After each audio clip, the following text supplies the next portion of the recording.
The champagne tower caught the light like 1,000 tiny prisons, each glass reflecting the opulent ballroom in fractured, distorted pieces.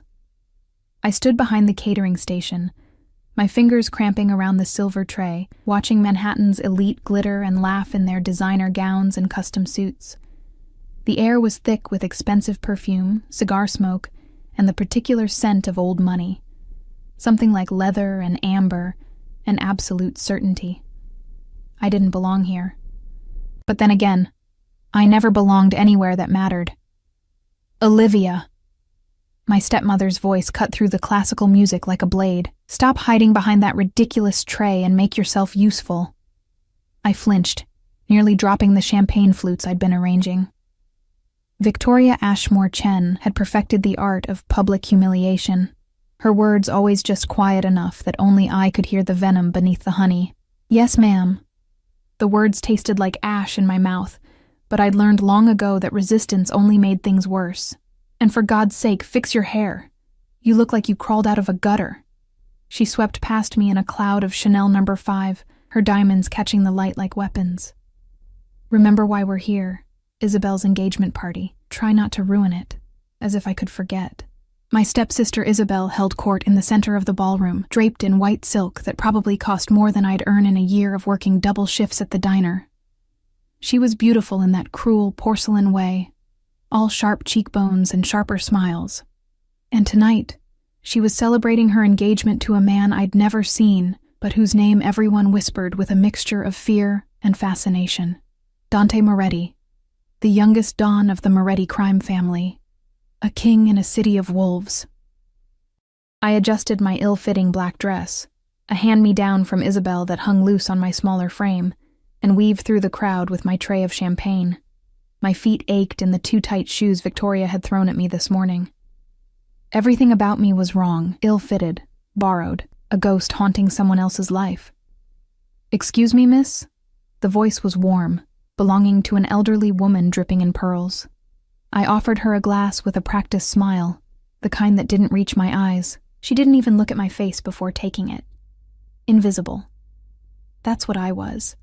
What I'd always been since my father married Victoria 6 years ago, then promptly died in a car accident, leaving me at the mercy of a woman who saw me as nothing more than an inconvenient reminder of his first marriage. The ballroom doors opened, and the temperature seemed to drop 10 degrees. Conversations faltered. Heads turned. Even the string quartet seemed to play softer, as if the music itself was bowing to whatever had just entered the room. I felt him before I saw him. It was like a shift in atmospheric pressure, the moment before lightning strikes. My skin prickled, and the hair on the back of my neck stood up. I turned, compelled by some instinct I didn't understand. And then I saw him. Dante Moretti moved through the crowd like a shark through still water. Silent, purposeful, absolutely lethal. He was younger than I'd imagined, maybe 30 at most, with dark hair swept back from a face that could have been carved from marble by an artist who understood both beauty and cruelty. His suit was black, perfectly tailored to a body that spoke of controlled violence. But it was his eyes that stopped my breath, dark, almost black, and completely empty of warmth. 2 men flanked him, clearly security, their eyes scanning the room with professional paranoia. But no one was looking at them. Everyone was looking at him.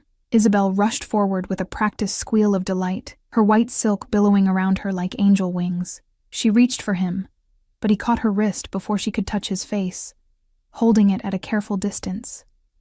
His expression didn't change, but something flickered in those dark eyes. Something cold and measuring. "Dante, darling." Isabel's voice was sugar-sweet, but I heard the edge of nervousness beneath it. "Everyone's been dying to meet you, have they?" It wasn't a question. His voice was surprisingly soft, with just a hint of an accent that made every word sound like a threat wrapped in velvet. I should have looked away, should have kept moving, kept serving, kept being invisible. But I couldn't.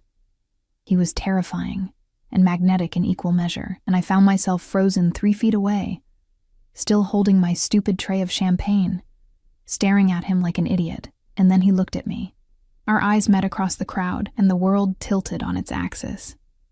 His gaze pinned me in place, dark and fathomless and so intense I forgot how to breathe. It lasted only a second, maybe two, before Isabel recaptured his attention, pulling him deeper into the crowd of admirers. But that second changed something fundamental in my chest, like a lock clicking open that I hadn't known was there.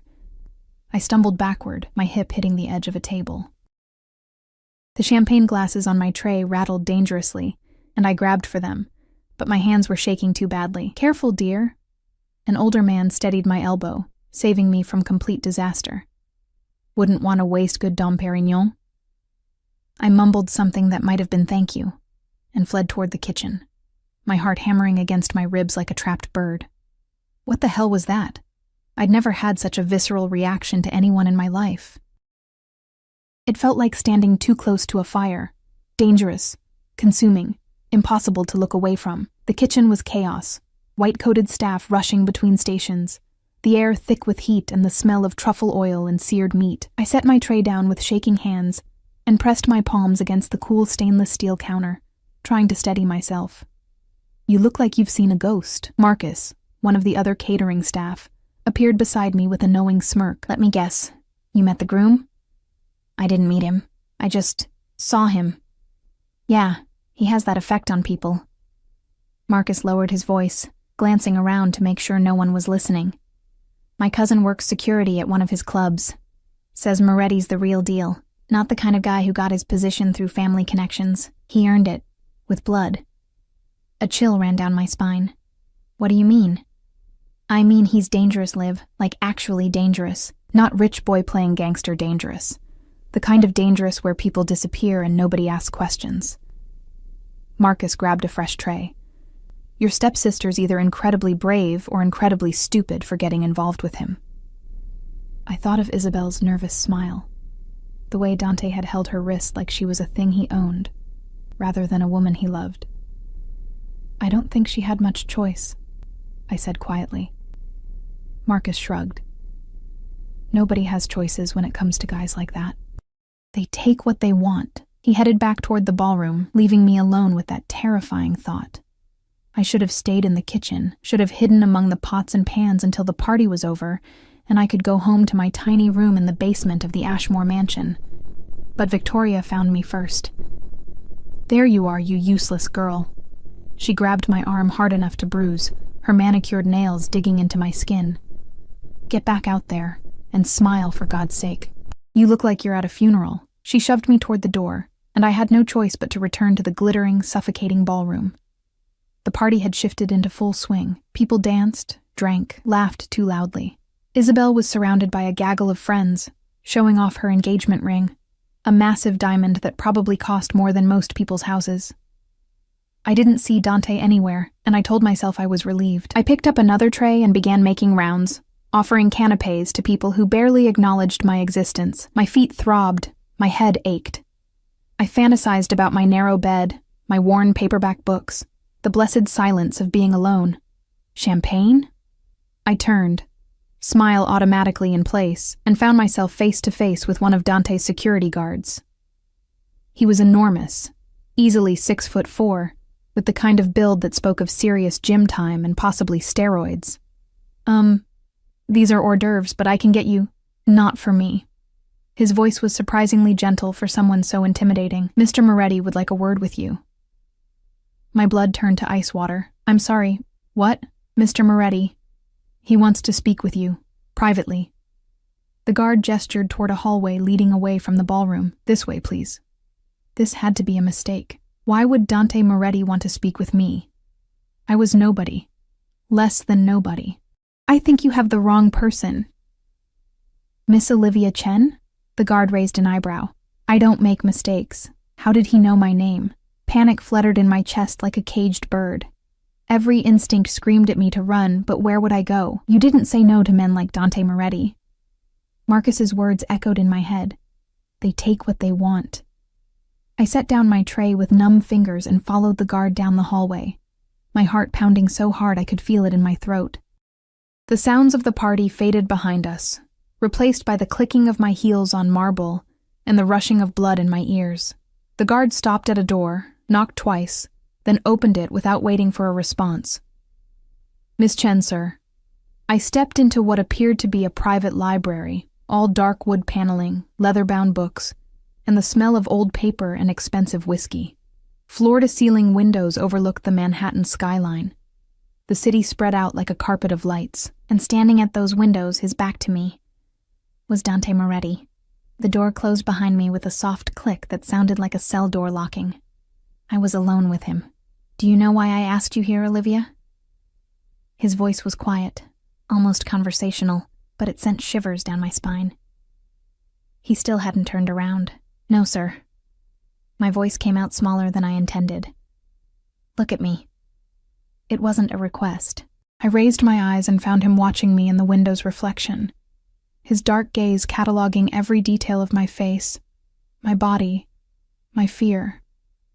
"Come closer." My feet moved before my brain could protest, carrying me across the Persian rug until I stood a few feet behind him. This close, I could smell his cologne. Something expensive and dark, like sandalwood and sin. He finally turned, and the full force of his attention hit me like a physical blow. Up close, he was even more devastating. Sharp cheekbones, a jaw that could cut glass, lips that looked cruel even in repose. But it was his eyes that held me captive. Intelligent, calculating, and completely devoid of mercy. "Tell me, Olivia," he said softly, taking a step toward me. "How long have you been stealing from your stepmother?" The world stopped spinning. The accusation hung in the air between us like smoke, choking me. My mind reeled, trying to process his words, trying to understand how this nightmare had become so much worse. I don't... The words tangled on my tongue. "I haven't stolen anything." Dante's expression didn't change, but something flickered in those obsidian eyes. Amusement, maybe. Or perhaps just confirmation of something he already knew. "No?" He pulled his phone from his pocket with a fluid motion, tapping the screen twice before turning it toward me. "Then perhaps you can explain these transfers from Victoria Ashmore's personal account. Small amounts. Never enough to trigger alerts. Always on Fridays when she reviews her weekly expenses." He tilted his head, watching me with the focused attention of a predator. "Clever, really, if you were actually guilty." The screen showed bank records, transaction histories, dates and amounts that made my stomach drop. Someone had been skimming money from Victoria's account for months. Thousands of dollars, taken in careful increments. That wasn't me. My voice was barely a whisper. "I don't even have access to her accounts. I know." The simple statement stopped my spiraling thoughts cold. I stared at him, confused, terrified, unable to understand what game he was playing. Dante pocketed his phone and moved to the bar cart, pouring amber liquid into 2 crystal glasses with practiced ease. "Your stepsister Isabel, on the other hand, has had access to her mother's account since she turned 18. She's been funding a rather expensive cocaine habit, among other things." The room tilted. I grabbed the back of a leather chair to steady myself, my fingers digging into the supple material. "Isabel has been very careful to make it look like you're the thief." He held out one of the glasses to me. "She's been setting you up for months, and tomorrow morning, Victoria plans to file charges against you for embezzlement and theft." "No." The word came out strangled. "No, that's not. Victoria would do exactly that." Dante's voice was matter-of-fact, almost bored. "She's already contacted her lawyers. You'll be arrested, charged, convicted. You'll go to prison, Olivia, and Isabel will continue bleeding her mother dry while you rot in a cell for crimes you didn't commit." I couldn't breathe. The walls were closing in, the air too thick, too hot. This couldn't be happening. It couldn't be real. "Why are you telling me this?" I managed to choke out. "Why do you even care?" "I don't care." He said it so simply, so honestly, that it hurt more than cruelty would have. "But I have a problem, and you're going to solve it for me." He gestured to the chair I was gripping like a lifeline. "Sit down before you fall down. You look like you're about to faint." My legs gave out, and I collapsed into the chair more than sat in it. Dante remained standing, towering over me, completely in control while my entire world crumbled to ash. "Your stepsister is a liability." He took a sip of his whiskey, his movements precise and controlled. She's reckless, addicted, and fundamentally stupid. She believes marrying me will give her power, protection, unlimited money to fund her habits. She's wrong on all counts. Then why are you marrying her? The question escaped before I could stop it. His lips curved into something that might have been a smile on anyone else. On him, it looked dangerous. Because her mother owns something I need. A property in Brooklyn that's been in the Ashmore family for 3 generations.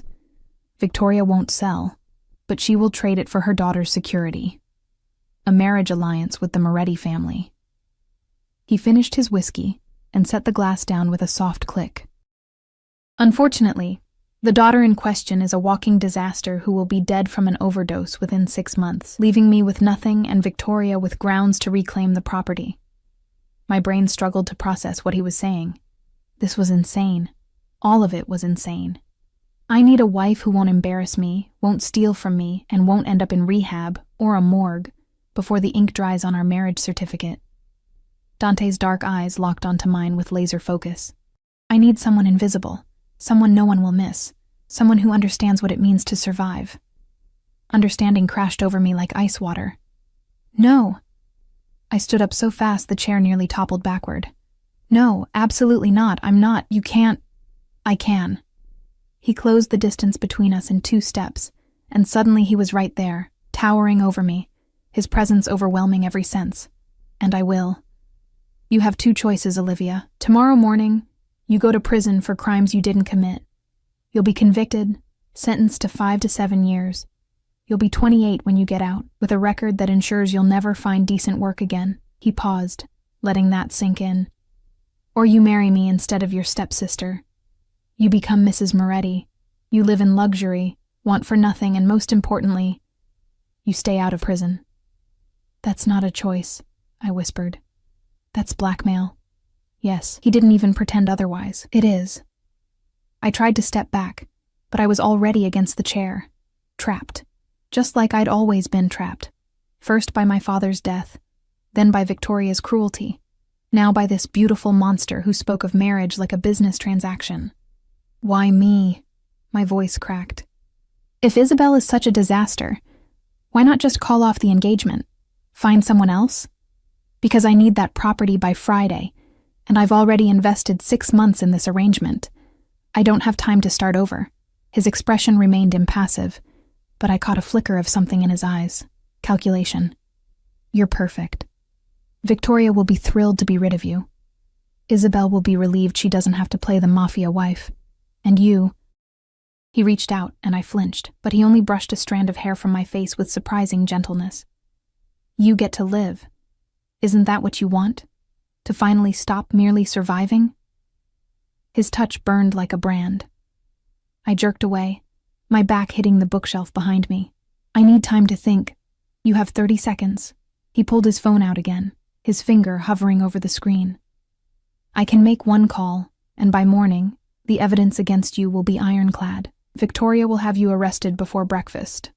Or, he lowered the phone. You say yes, and I make the problem disappear. Your choice. 30 seconds. 30 seconds to decide the rest of my life. Prison or marriage to a mobster.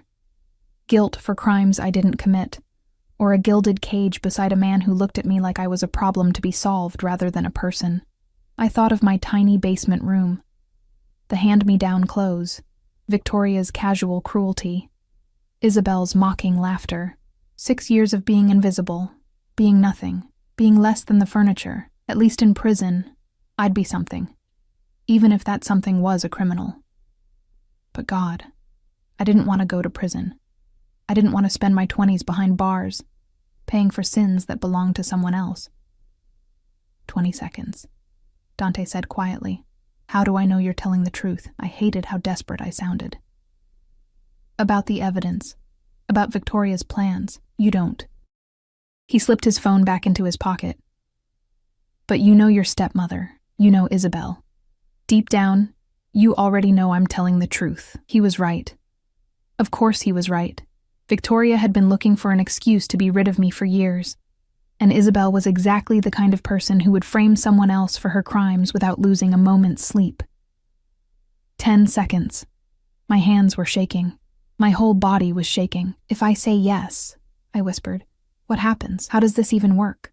"You say yes. I handle the rest. Victoria will be disappointed but pragmatic. The Moretti connection is worth more than her pride. Isabel will throw a tantrum, but ultimately won't care as long as she doesn't have to actually marry me." He moved closer again, and this time I had nowhere to retreat. "We'll marry within the week. You'll move into my home. You'll be protected, provided for, and most importantly, you'll be free of them." Free. The word tasted like a lie, but also like possibility. "Time's up, Olivia." His voice dropped to barely a whisper, intimate and terrifying. "What's it going to be?" I looked into those merciless dark eyes and saw my future reflected there. Not love, not kindness, but perhaps something more valuable than either. Escape. Yes. The word fell from my lips like a stone into still water, rippling out in consequences I couldn't begin to imagine. "I'll marry you." Something flashed across Dante's face. Triumph, satisfaction, something else I couldn't name. He pulled out his phone and made a call, speaking in rapid Italian, too fast for me to follow. When he finished, he looked at me with an expression that might have been approval. Smart girl. He walked to the door, opened it, and spoke to someone in the hallway. "Take Miss Chen to the car. Make sure she's comfortable." "Wait!" Panic surged through me. "What about the party? Victoria will be informed that there's been a change of plans. I'll handle her." He turned back to me, and for the first time, I saw something almost like warmth in his eyes. Almost. "You've made your choice, Olivia. There's no going back now." The security guard from earlier appeared in the doorway, gesturing for me to follow. I moved on autopilot, my mind still trying to catch up with what I'd just agreed to. As I reached the door, Dante's voice stopped me. "Olivia." I turned back, and he was watching me with that intense, unreadable expression. "You won't regret this," he said. "I take care of what's mine." The possessiveness in those words should have terrified me. Maybe it did. But it also sent a strange thrill down my spine that I absolutely did not want to examine. I followed the guard through empty hallways, down a service elevator, and out into an underground parking garage where a black Mercedes with tinted windows waited. The guard opened the back door, and I slid inside, the leather seats cool against my trembling legs. The door closed, sealing me in. Through the window, I could see the building where the party continued above us, where Isabel was probably still showing off her ring, where Victoria was networking with Manhattan's elite, where my old life was ending without anyone even noticing. The driver's door opened, and Dante slid behind the wheel. I stared at him, confused. "Where's your driver?" I sent him ahead. He started the engine, the car purring to life. I prefer to drive myself sometimes, especially when I need to think. We pulled out of the garage and onto the rain-slicked streets of Manhattan. The city lights blurred past, neon and chrome, and 1,000 lives that had nothing to do with mine. "Where are we going?" My voice sounded small in the leather-scented darkness. "Somewhere safe." Dante's eyes met mine in the rearview mirror. "You'll stay at one of my properties tonight. Tomorrow we'll begin preparations for the wedding." Wedding. I was getting married. To this terrifying, beautiful stranger who'd bought me like property to solve a business problem. What the hell had I just done? The penthouse was a study in controlled luxury. All clean lines, dark wood, and floor-to-ceiling windows that turned Manhattan into a glittering backdrop. Dante led me through the entrance with a hand on the small of my back, a gesture that felt both protective and possessive, like he was already marking his territory. "The guest room is down that hallway," he said, gesturing to the left. "Second door. You'll find everything you need, clothes, toiletries." "My housekeeper anticipated your size." Of course he had a housekeeper who could predict a stranger's measurements. Of course he did. "I don't understand." I wrapped my arms around myself, suddenly freezing despite the warmth of the apartment. "How long have you been planning this?" Dante shrugged off his jacket, draping it over a chair with casual grace. Underneath, his white shirt was crisp and perfectly fitted, showing off broad shoulders and a lean, muscular build. since I realized Isabel was a liability. About 3 weeks ago. 3 weeks? The number hit me like a slap. You've been watching me for 3 weeks? I've been having you watched, yes. He moved to the bar and poured himself another whiskey, the amber liquid catching the city lights. I needed to know if you were worth the investment. If you were as invisible as you seemed. If you were strong enough to survive in my world. The casual admission made my skin crawl. You had me followed, investigated, extensively.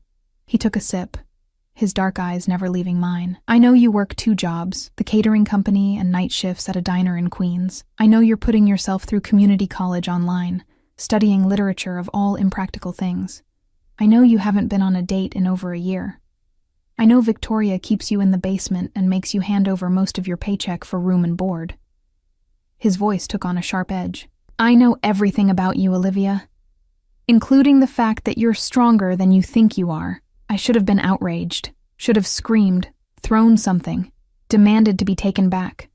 But instead, I felt a strange, twisted validation. Someone had been paying attention. Someone had seen me when I thought I was invisible. Even if that someone was a monster. I'm not strong, I said quietly. I'm just stuck. You're a survivor. Dante set down his glass and moved toward me with that predatory grace. There's a difference between being stuck and being strategic. You've been surviving in a hostile environment for 6 years, staying under the radar, biding your time. That takes intelligence, discipline. He stopped a foot away, close enough that I could feel the heat radiating from his body. Those are qualities I value, qualities I need in a wife. A wife you're blackmailing into marriage. A wife I'm rescuing from prison. His correction was sharp. Don't romanticize your situation, Olivia. You weren't going to escape Victoria on your own. You were going to work yourself to death in that diner, scraping by on nothing, always one disaster away from homelessness. I'm offering you a way out. The truth of his words stung because he was right. I'd been so focused on surviving day to day that I'd never actually planned for a future. I'd been treading water, waiting for... What? A miracle? Prince Charming? I'd gotten the devil instead. Get some rest, Dante said, his voice softening fractionally. Tomorrow we'll be busy. We have a wedding to plan. I nodded numbly and walked down the hallway, my feet sinking into carpet so thick it felt like walking on clouds. The guest room was larger than my entire basement space at Victoria's. A king-sized bed with silk sheets, an ensuite bathroom with a soaking tub, and a walk-in closet already filled with clothes in exactly my size. I locked the door behind me, then immediately felt stupid. If Dante wanted to come in, a lock wouldn't stop him. Nothing would stop him. I stripped off the ill-fitting black dress and stood under the shower until my skin turned pink, trying to wash away the feeling of being watched, investigated, purchased. The water was hot and endless, so different from the lukewarm trickle I was used to at Victoria's house. When I finally emerged, wrapped in a towel softer than anything I'd ever owned, I found pajamas laid out on the bed, real silk, in a deep emerald green. I put them on and caught my reflection in the mirror. I looked different. The clothes fit. My skin glowed from the hot shower. My dark hair fell in damp waves around my shoulders, instead of being scraped back in the harsh bun Victoria insisted on. I looked almost pretty, almost like someone who could be a Mafia boss's wife. The thought was so absurd I almost laughed. Almost. I climbed into the massive bed, expecting to lie awake all night, my mind spinning with terror and regret. But exhaustion pulled me under like a riptide, and I fell into a dreamless, heavy sleep. Morning came with gentle pressure on my shoulder, and a woman's voice speaking softly. Miss Chen? I'm sorry to wake you, but Mr. Moretti asked me to help you prepare for the day. I jolted awake, disoriented, my heart hammering. For a moment, I couldn't remember where I was. Then it all came crashing back. The party, the library, the deal with the devil. A woman in her 50s with kind eyes and graying hair smiled at me apologetically. I'm Elena, Mr. Moretti's housekeeper. I've prepared breakfast, and there are several outfits in the closet for you to choose from. Mr. Moretti will be ready to leave in an hour. Leave. My voice was rough with sleep. Where are we going? He didn't say, miss, but I suspect it involves preparations. Her smile turned knowing. Congratulations, by the way. Mr. Moretti has never brought a woman here before. You must be very special. Special. Right. Special like a chess piece was special, useful for a specific purpose, easily sacrificed when the game demanded it. Elena left me to get ready, and I forced myself out of bed. The closet held dozens of options. All designer labels I recognized from fashion magazines I'd flipped through during slow shifts at the diner. I chose a simple cream blouse and dark jeans. Practical, but elegant. When I emerged, Elena had set out breakfast on the balcony. Fresh fruit, pastries, coffee that smelled like heaven. The morning sun turned the city golden, and for a moment, I could almost pretend this was normal, that I was someone who belonged in penthouses and silk pajamas.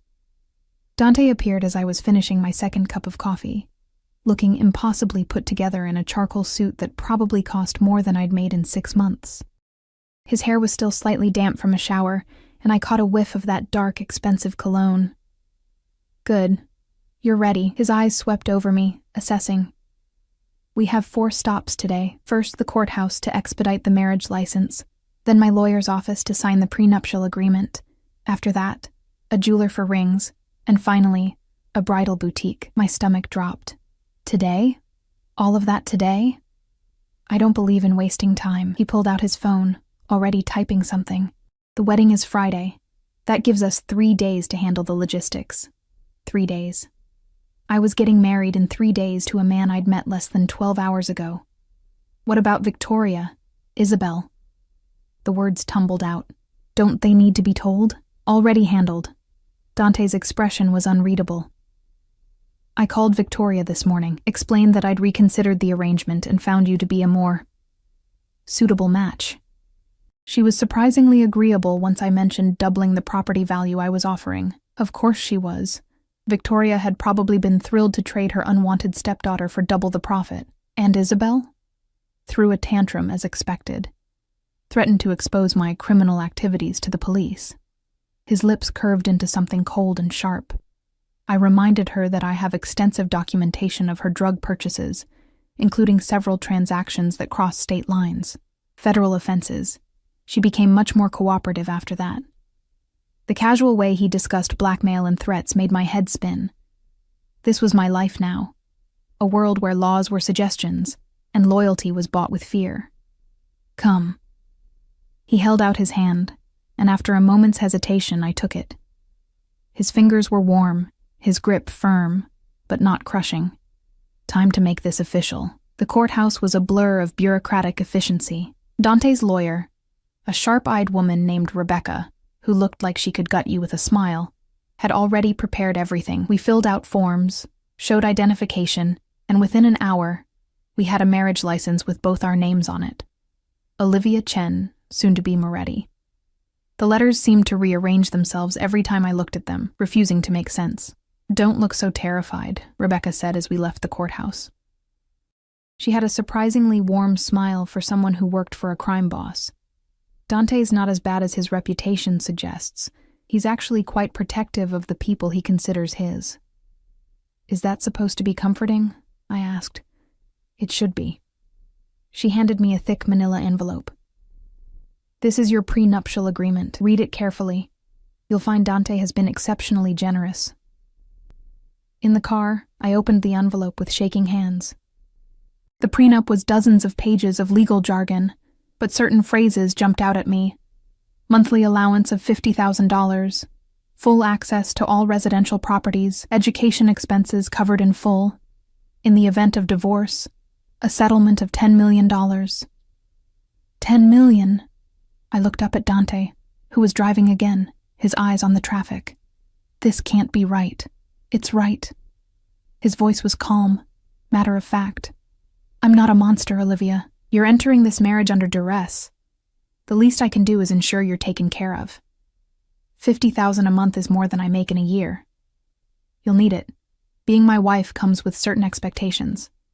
Wardrobe, social events, security costs. He glanced at me briefly. Considerate payment for services rendered. The clinical description stung more than it should have. What services? You said you didn't want— I couldn't finish the sentence, my face burning. I said I didn't want a wife who would embarrass me or steal from me, Dante corrected. I didn't say I didn't want a real wife. His dark eyes met mine in the rearview mirror, intense and heated. Make no mistake, Olivia, this will be a real marriage in every sense. I don't do anything halfway. The implication sent heat flooding through my body. Fear and something else I didn't want to name. I looked away, my heart pounding. The jewelry store was the kind of place that didn't have prices in the window, because if you had to ask, you couldn't afford it. Dante was greeted by name, ushered into a private room with champagne and velvet chairs. We need wedding bands, he told the jeweler, an elegant man with silver hair, and an engagement ring, something that makes a statement. An hour later, I walked out wearing a platinum band and a diamond so large it felt obscene on my hand. The engagement ring was an emerald-cut stone surrounded by smaller diamonds, catching the light with every movement. It's too much, I whispered as we left. It's exactly enough. Dante's hand found the small of my back again, that possessive touch that was becoming familiar. You're going to be my wife. People need to see that you're valued, protected, mine. That word again. Mine. Like I was a possession, a thing he'd acquired. The bridal boutique was the final stop, and by then, I was exhausted. Emotionally, physically, spiritually drained. But the moment we walked in, a switch seemed to flip in Dante. He became focused, engaged, studying each dress the consultant brought out with the intensity of a general planning a battle. Not white, he said, dismissing a traditional gown, too innocent, and nothing with too much lace. She's elegant, not frilly. The consultant nodded, returning with an entirely different selection. Dante pointed to a dress in champagne silk, simple but stunning, with a fitted bodice and a skirt that flowed like water. That one. Let me see it on her. I disappeared into the dressing room, and the consultant helped me into the gown. When I looked in the mirror, I barely recognized myself. The dress fit like it had been made for me, highlighting curves I didn't know I had, the silk catching the light like liquid gold. I stepped out, and Dante's expression changed. Just for a moment, something flickered in those dark eyes. Heat, possession, approval. Perfect. His voice was rough. We'll take it. On the drive back to the penthouse, as the city lights began to glow in the gathering dusk, I finally found the courage to ask the question that had been burning in my chest all day. Why are you really doing this, Dante? I know it's about the property, but there has to be more. You could have found 100 other ways to get what you want. He was quiet for a long moment, his hands steady on the wheel. When he finally spoke, his voice was softer than I'd ever heard it. My father built an empire on the backs of people he didn't value. Soldiers, workers, wives, they were all expendable to him. Tools to be used and discarded. His jaw tightened. I'm not my father. When I commit to something, to someone, it's absolute. You're going to be my wife, Olivia. That means something to me, even if it doesn't mean anything to you yet. The vulnerability in those words took my breath away. For just a moment, the monster showed me something human underneath. It means something, I said quietly. I'm just not sure what yet. His eyes met mine in the mirror, and something passed between us. An understanding, maybe, or the beginning of one. You will. He promised. In time you will. The next 2 days passed in a whirlwind of preparations that left me dizzy and disoriented. Dante's world operated on a completely different frequency than anything I'd ever known. Private appointments, designers who came to the penthouse, phone calls in rapid Italian that I couldn't follow but understood, were about me. Elena became my constant companion, explaining the unspoken rules of Dante's world with patient kindness. Don't leave the penthouse without security. Don't answer the phone unless she screened it first. Don't trust anyone who claimed to be a friend until Dante confirmed it. It sounds like a prison, I said on Thursday afternoon, watching Manhattan sprawl below us from the balcony. It sounds like protection, Elena corrected gently. She was arranging flowers, white roses and dark greenery for tomorrow's ceremony. Mr. Moretti has enemies, Miss Chen. Many enemies. Once you become his wife, you become a target. He's not trying to control you. He's trying to keep you alive. The distinction felt thin, but I understood her point. This wasn't Victoria's cruelty disguised as concern. This was something else. A gilded cage, yes, but one built from genuine danger rather than spite. That evening, Dante returned home earlier than usual, finding me curled up on the couch with a book from his extensive library. He'd been gone most of the past 2 days, handling what he vaguely referred to as business, returning late at night when I was already in bed.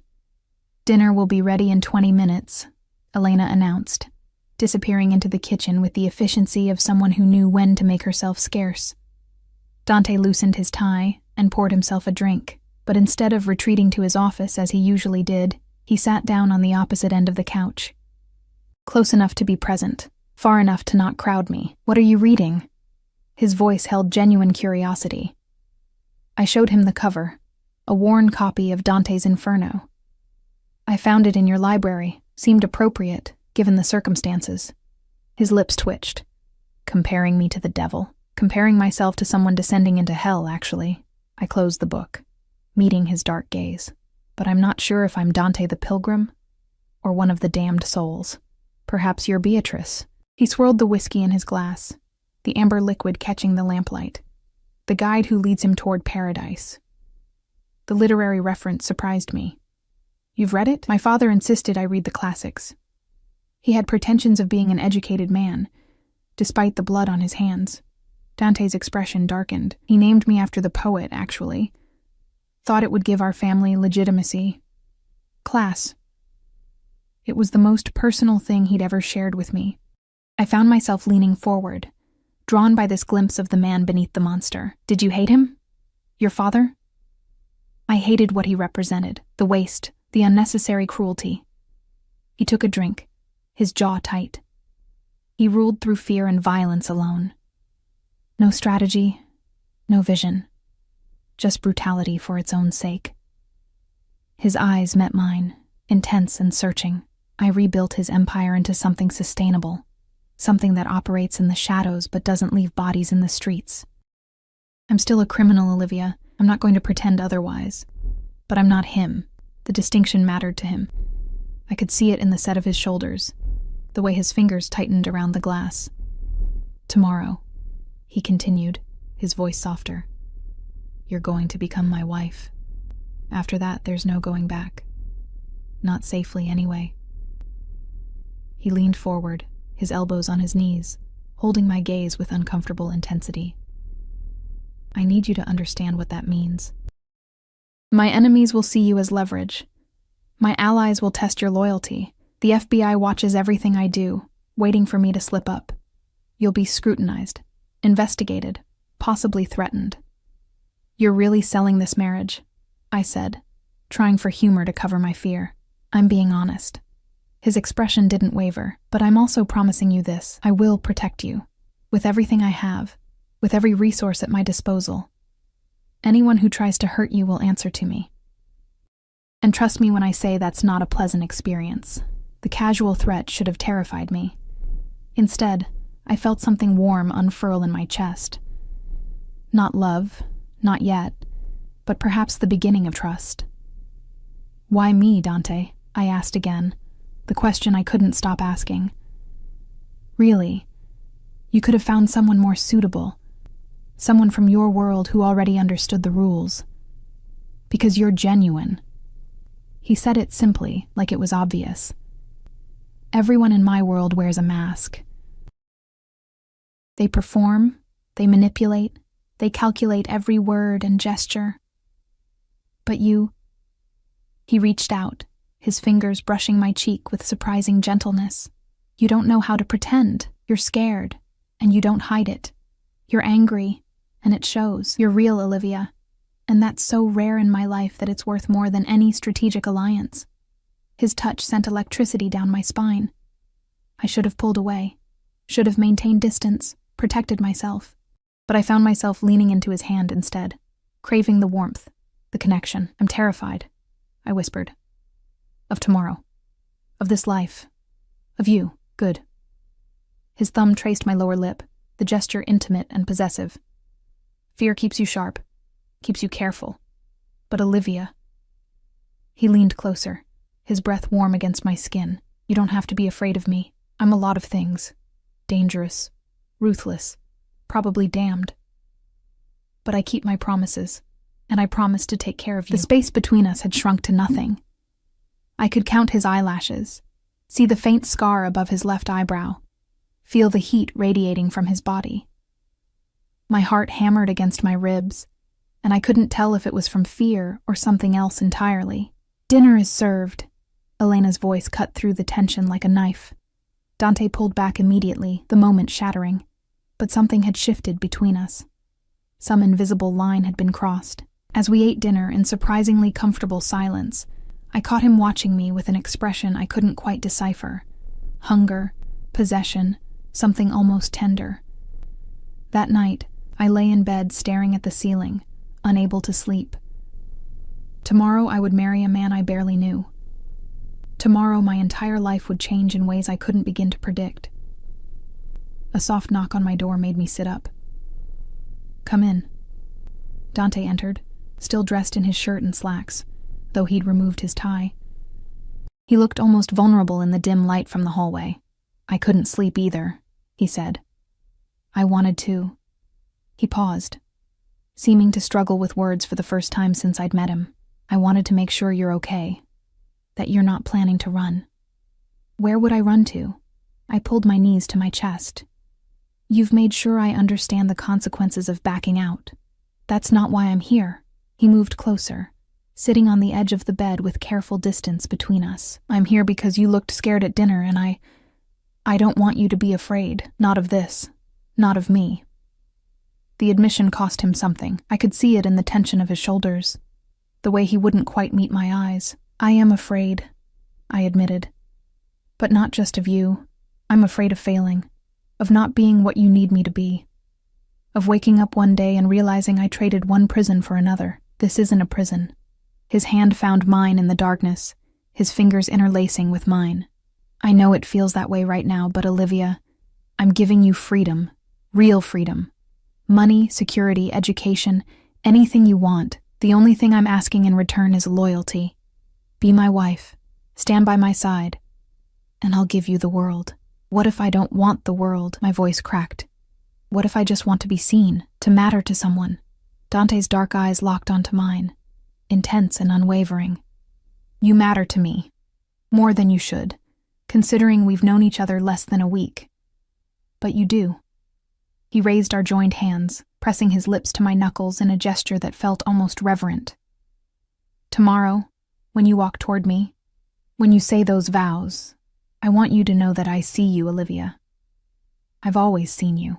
Tears burned behind my eyes. No one had ever said anything like that to me. No one had ever made me feel like I was worth seeing.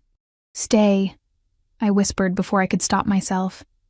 Just stay for a while. I don't want to be alone tonight. He should have said no, should have maintained distance, kept things professional, but instead, he kicked off his shoes and stretched out on top of the covers beside me, leaving space but offering presence. Tell me about your father, he said quietly. Your real father, before Victoria. So I did. I told him about my dad's terrible jokes and his love of old movies. About how he used to dance with me in the kitchen while we made pancakes on Sunday mornings. About the car accident that took him from me when I was 17. And how Victoria had swooped in within months, erasing every trace of him from the house like he'd never existed. Dante listened without interrupting, his hand still holding mine in the darkness. When I finished, he was quiet for a long moment. He would have wanted better for you than Victoria, he finally said. Better than me, probably, but he would have wanted you to survive, to live, not just exist. I hope he would understand why you're doing this. I hope so too, I whispered. We lay there in comfortable silence, our hands joined, until my breathing evened out and sleep finally claimed me. The last thing I remembered was the warmth of his presence beside me and the strange, unexpected feeling of safety. Friday morning arrived with crystalline clarity. A perfect autumn day in Manhattan. The sky impossibly blue and cloudless. Elena woke me early, her eyes sparkling with excitement. Your wedding day, Miss Chen? Well, Your last few hours as Miss Chen anyway. She'd arranged for a stylist and makeup artist, both of whom descended on me with professional efficiency. My hair was swept up in an elegant chignon, my makeup subtle but transformative. When I finally put on the champagne silk dress, even I had to admit I looked beautiful. "Mr. Moretti is going to lose his mind when he sees you," the stylist said with a knowing smile. The ceremony was being held in the penthouse, just a handful of people. Elena, Rebecca the lawyer, two of Dante's most trusted security guards who would serve as witnesses, and a judge who'd been convinced, bribed probably, to perform a private ceremony. No family, no friends. Just the bare minimum required by law. It should have been depressing. Instead, it felt oddly intimate. Dante was waiting in the living room, the furniture pushed back to create a makeshift aisle lined with white roses. He wore a black suit that looked like it cost more than a car, his hair perfectly styled, his face carefully composed, but when he saw me, his composure cracked. Just for a second, his eyes widened, his breath caught, and something raw and hungry flashed across his features before he locked it down. He looked at me like I was the only person in the world who mattered. I walked toward him on trembling legs, my heart in my throat. When I reached him, he took my hands, and I felt the slight tremor in his fingers, the only sign that he was as nervous as I was. The judge began speaking, the words washing over me in a blur. I heard myself repeat vows I barely processed, felt Dante's hands steady and warm around mine. When it came time to exchange rings, he slid the platinum band onto my finger with such gentleness, it made my eyes burn. "I, Dante Alessandro Moretti, take you, Olivia Marie Chen, to be my wife," he said, his voice low and fierce. "I promise to protect you, to honor you, and to never let anyone hurt you again. This I swear on everything I am." The intensity in his eyes stole my breath. These weren't just legal vows. This was a promise, a claim, a declaration of possession that was somehow also a gift. When it was my turn, my voice shook, but held. "I, Olivia Marie Chen, take you, Dante Alessandro Moretti, to be my husband. I promise to stand by you, to trust you, and to try to see the man beneath the monster." His lips twitched at that last part. Something warm and almost amused flickering in his dark eyes. "You may kiss the bride," the judge announced. Dante's hands came up to cut my face with devastating gentleness. He gave me a moment to pull away, to refuse, but I didn't. I closed the distance between us, and his lips met mine in a kiss that was nothing like I'd imagined. It was soft at first, almost reverent. Then his hand slid to the back of my neck, his fingers tangling in my hair, and the kiss deepened into something hungry and claiming. He kissed me like he was branding me, marking me as his in front of witnesses and God, and anyone else who might dare challenge his claim.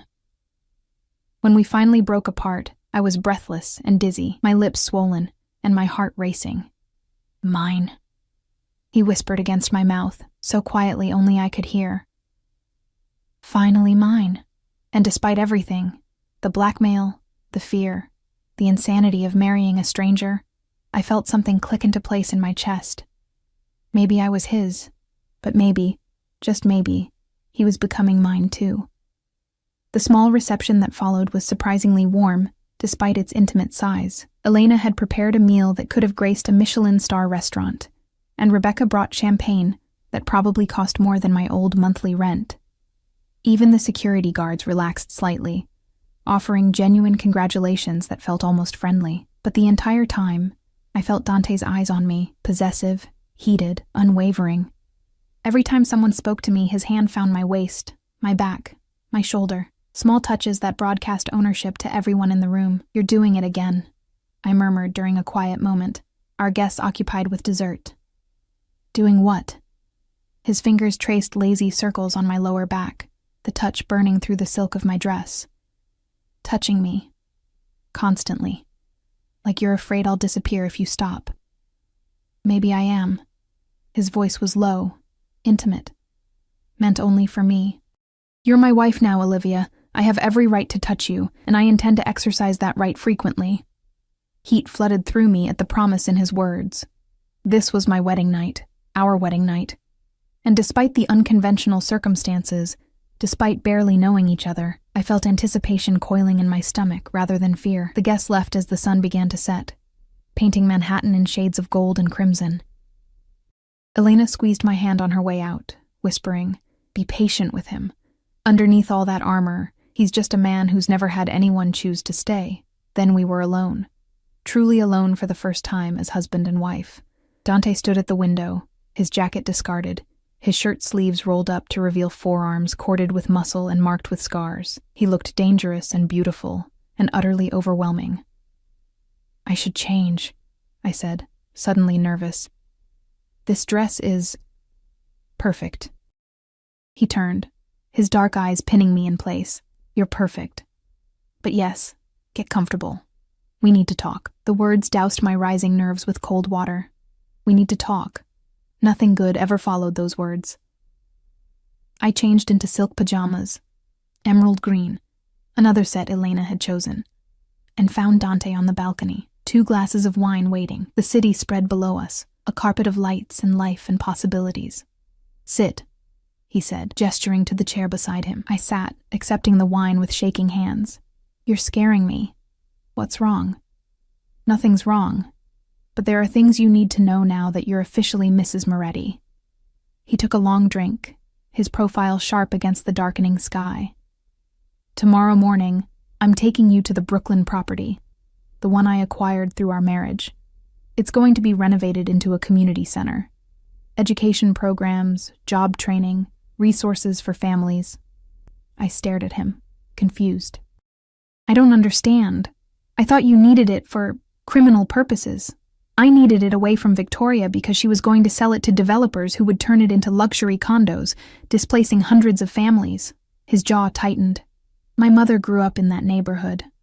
It's where I spent my summers before she died. I've been trying to acquire that property for 2 years, but Victoria refused every offer. She only agreed when I offered marriage to Isabel." The revelation hit me like a physical blow. "So this was never about, you don't actually need a wife for your criminal empire?" "Oh, I do." He turned to face me fully, "but not for the reasons you assumed. I need someone I can trust, someone who isn't connected to the families, the old alliances, the inherited grudges. Someone who sees me as a man, not just a name and a reputation." His hand covered mine on the chair arm. "I need you, Olivia, not because you're convenient, but because you're real." Tears burned behind my eyes. "Why didn't you tell me this before? Why let me think?" "Because you never would have believed me." His thumb stroked over my knuckles. "If I'd approached you with pretty words and promises, you would have assumed I was lying. The only way you'd believe this marriage could work was if you thought I needed something from you." He leaned closer, his voice dropping. "But the truth is, I don't need your stepmother's property. I wanted it, yes. But I need you. There's a difference." "I don't understand." My voice cracked. "You barely know me. I know you work 2 jobs to pay for an online degree that won't get you anywhere because you love learning for its own sake. I know you give half your tips to the single mother who works breakfast shifts at the diner. I know you've been invisible your whole life, and you've convinced yourself that's what you deserve." His dark eyes burned into mine. "I know you're stronger than you believe, kinder than you should be after everything you've survived, and brave enough to marry a monster to avoid prison." "You're not a monster," I whispered. "Yes, I am." He didn't flinch from the truth, "But maybe I can be your monster. The one who protects you instead of hurting you." The words hung between us, heavy with promise and possibility. I thought about my empty life before this.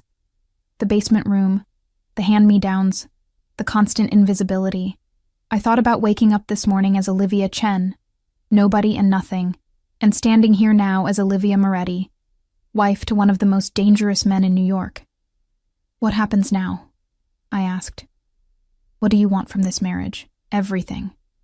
He said it without hesitation. "I want a real partnership. I want someone to come home to who isn't afraid to tell me when I'm being an asshole. I want late-night conversations and shared meals, and someone who sees past the reputation to the man underneath." His hand slid to cup my cheek. "And yes, Olivia, I want you in my bed. I want to learn every sound you make. every place that makes you shiver. Every way to make you forget the world exists except for us. My breath caught at the raw desire in his voice. I couldn't finish the sentence, my face burning. Understanding flickered in his eyes. Never? I shook my head, mortified. I dated in high school before my dad died. But after Victoria, there was never time, never opportunity, never anyone who saw me as worth the effort. Something fierce and possessive crossed his face. Good. The word was almost a growl. Then I get to be your first, your only. No one else's touch to erase, no comparisons to worry about. Just you and me, figuring this out together. He stood, pulling me up with him, his hands settling on my waist. But not tonight. You're overwhelmed, exhausted, and I'm not going to rush this. When I take you to bed, Olivia, I want you desperate for it, begging for it, not doing it because you think it's expected. The promise sent heat pooling low in my belly. What if I already want it? His control cracked, just for a moment. His fingers tightened on my waist, his eyes going dark and hungry. Don't tempt me, wife. I'm barely holding on to my restraint as it is. Then don't. I didn't recognize my own voice. Husky, confident, wanting. Hold on, I mean. You said this is a real marriage, so make it real. For 3 heartbeats, he just stared at me. Then he moved, fast and fluid, his mouth crashing down on mine with nothing gentle about it. This kiss was possession, and claiming and barely leashed hunger. His hand slid into my hair, tilting my head back to deepen the kiss, his tongue sweeping into my mouth with devastating skill. I gasped against his lips, my fingers clutching at his shirt, and he used the opportunity to lift me, my legs automatically wrapping around his waist. He carried me inside without breaking the kiss, navigating through the penthouse with the ease of someone who knew every inch of his territory. His bedroom was all dark wood and masculine elegance, dominated by a massive bed with black silk sheets. He laid me down with surprising gentleness, following me down, his body covering mine with delicious weight. Last chance to say no, he murmured against my throat, his teeth grazing my pulse point. Because once I start, I'm not going to want to stop. Then don't stop. I arched into him, craving more contact, more of everything. Please, Dante. I'm tired of being invisible. Make me real. Something shifted in his expression, the last of his control burning away, replaced by raw need and possessive hunger. You're already real to me, sweetheart. But I'm going to spend the rest of the night making sure you feel it. And he did. He took his time, learning my body with hands and mouth, and whispered praise that made me feel beautiful, desired, cherished.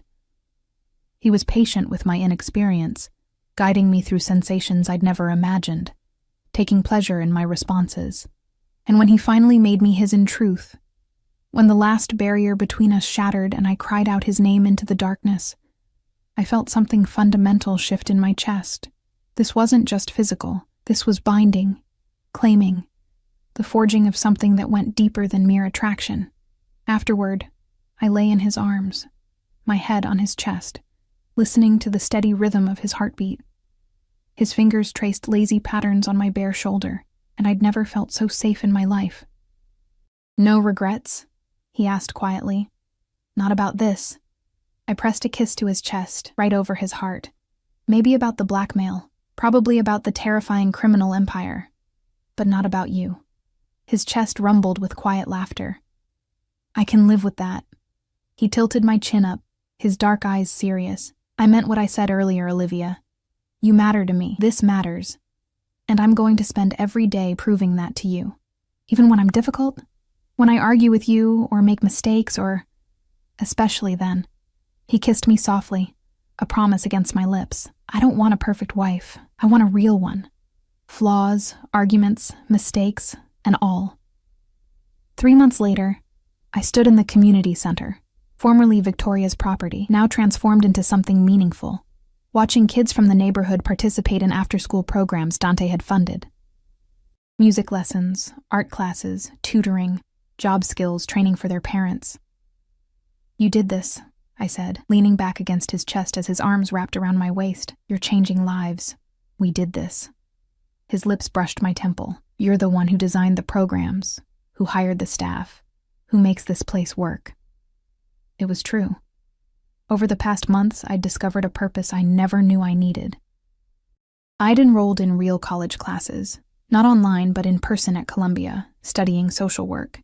I'd made friends with the staff at the center, with some of Dante's associates' wives who turned out to be surprisingly normal once you got past the designer clothes and security details. I'd built a life. A real life. Victoria called again, I mentioned. 6th time this month, I felt Dante's body tense. What did she want? Money, probably, or to guilt me into giving Isabel another chance. I turned in his arms, looping my hands behind his neck. I didn't answer. I don't owe her anything anymore. Pride flickered in his eyes. Look at you, Mrs. Moretti. Standing up to your demons. I learned from the best. I kissed him softly. Plus, it's easier to be brave when I know you'll destroy anyone who hurts me. Damn right I will. His hand slid down to my hips, pulling me closer. You're mine to protect, mine to cherish, mine to love. The L word still made my heart skip. We'd been dancing around it for weeks, both feeling it, but neither quite ready to say it first. Until now. I love you too, I whispered against his lips. My beautiful monster. He kissed me then, deep and claiming and full of promise. When we broke apart, his forehead rested against mine, his breath mingling with mine. Take me home, I murmured. Our home. Because that's what the penthouse had become. Not a prison, not a gilded cage, but home. A place where I was seen, valued, where I'd transformed from invisible girl to powerful woman, where I'd married a monster and discovered he had a heart that beat just for me. As we drove through Manhattan, the city lights painting us in shades of gold and shadow, I thought about that terrified girl at the engagement party 3 months ago. The one who'd thought her life was over when Dante Moretti looked at her across a crowded room. She'd been wrong. Her life hadn't ended that night. It had finally, truly begun. And as Dante's hand found mine, our wedding rings catching the light, I knew with absolute certainty that I'd made the right choice. Not because it was easy, not because it was safe, but because it was real. We were real, and that was worth everything.